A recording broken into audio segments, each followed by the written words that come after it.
I'm Dr. Matthew Levitt. I'm the Fromer-Wexler Senior Fellow at the Washington Institute for Near East Policy and the Director of the Institute's Reinhard Program on Counterterrorism and Intelligence.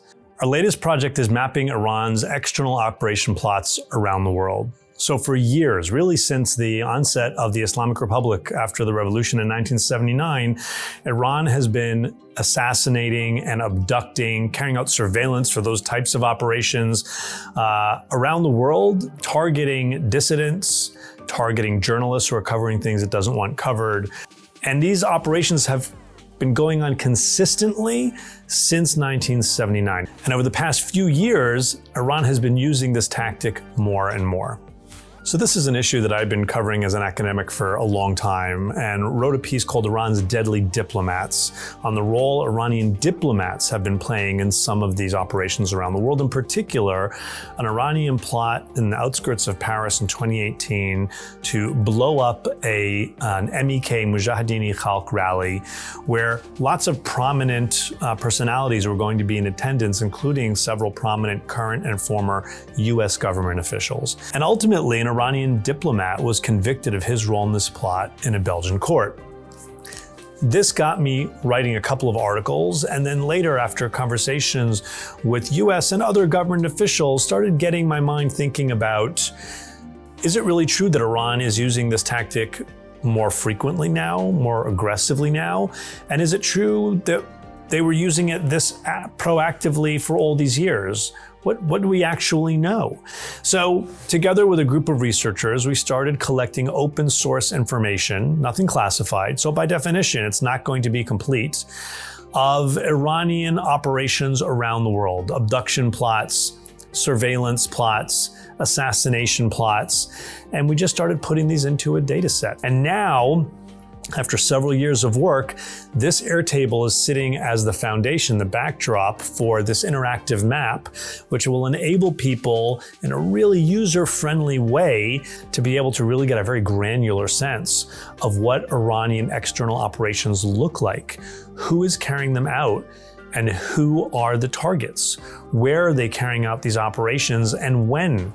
And the kind of hardest question to get at here is a little bit of kind of why. Are they assassination plots targeting a particular individual?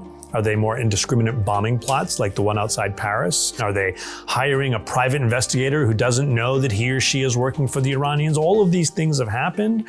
So we tried to put this data together. This is covert activity that the Iranians don't want you or I to know about or understand.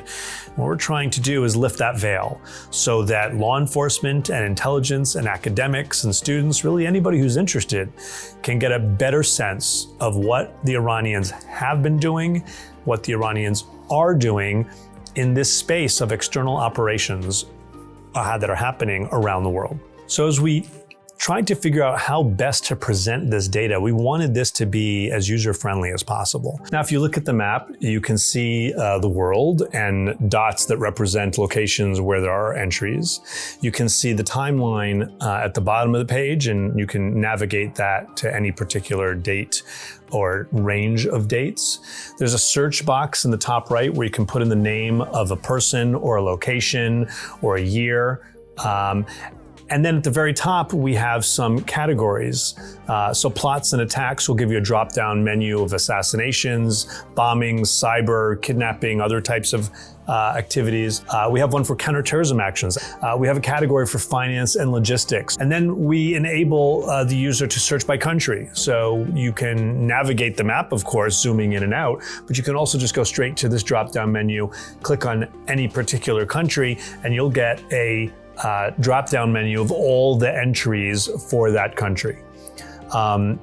So for example, Netherlands, and you'll get the 6 events we have right now in the map related to Iranian external operations that happened in or involved persons from the Netherlands.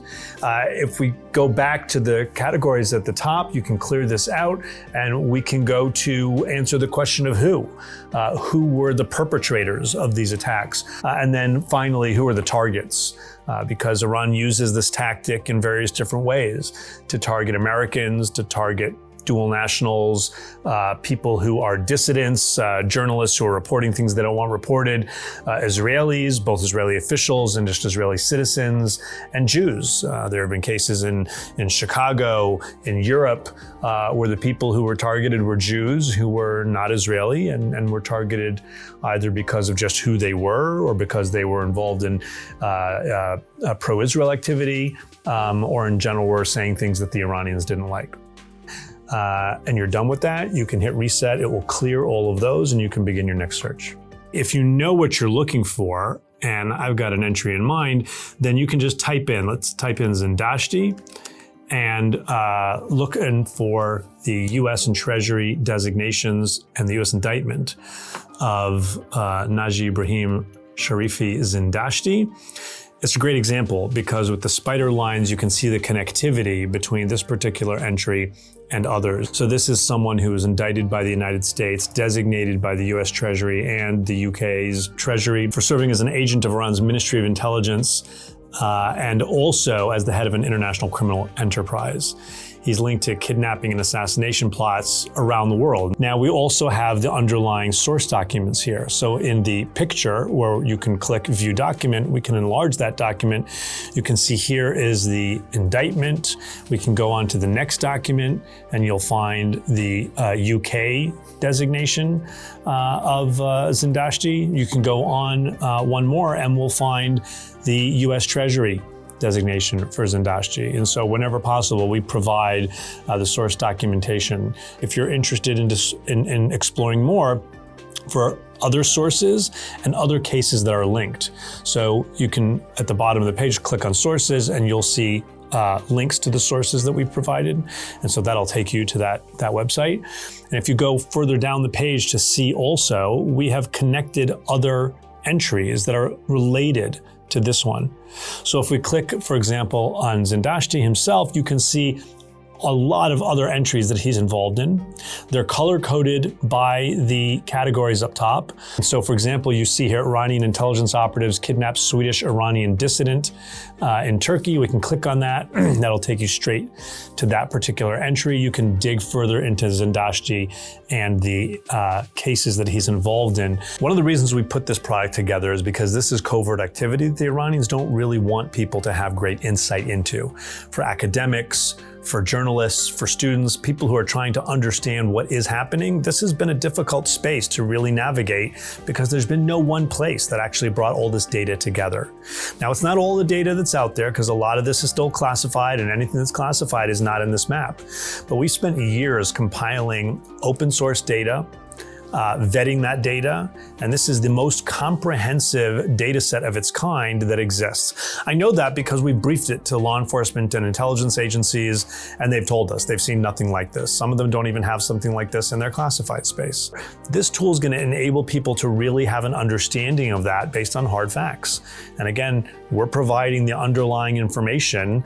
We're not asking anyone to take us for our word, so people can judge for themselves.